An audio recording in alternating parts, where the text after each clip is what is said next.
दक्ष police news, पहिले खाकी मग बाकी।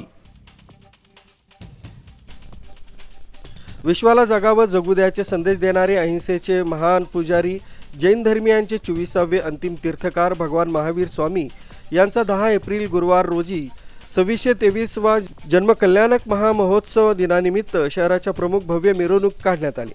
या शोभायात्रेकडे पारोळ्याकरांचं लक्ष वेधलं गेलं। या प्रसंगी सर्व धर्मियांकडून मंगल आरती ओवाळून स्वागत करण्यात आलं।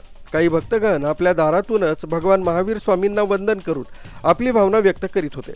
मिरवणूक मार्गक्रमण करीत असताना अधूनमधून भक्तगण भगवान महावीर स्वामींचा तसंच आचार्य विद्यासागरजी मुनिश्रींचा आणि गौरव असलेले तपस्वी वृंदांचा जयघोषानं नगरी गजबजली होती। दिगंबर जैन मंदिराच्या ट्रस्टी मंडळींनी परिश्रम घेतले। त्यांच्या परिश्रमानं कार्यक्रम संपन्न झाला। जैन नवयुवक, जैन महिला मंडळ, समाज बांधव तसंच भगिनी यांच्या सहकार्यानं मंगलमय वातावरणात विविध धार्मिक कार्यक्रम संपन्न झाले। मिरवणुकीची शोभायात्रेची सांगता हत्तीगल्लीतील दिगंबर जैन वाडी इथं करण्यात आली। भगवान महावीर जयंतीनिमित्त काढण्यात आलेल्या रथामध्ये महावीरजींची प्रतिमा विराजमान करण्यात आली होती। या ठिकठिकाणी प्रतिमांची आरती करण्यासाठी भाविकांनी एकच गर्दी केली होती। रथाला ओढण्यासाठी तसंच आरतीचं पूजन करण्यासाठी भगवे वस्त्र परिधान केलेल्यांनाच परवानगी होती। बापूसाहेब वाडिले, दक्ष पोलीस न्यूज, पारोळा।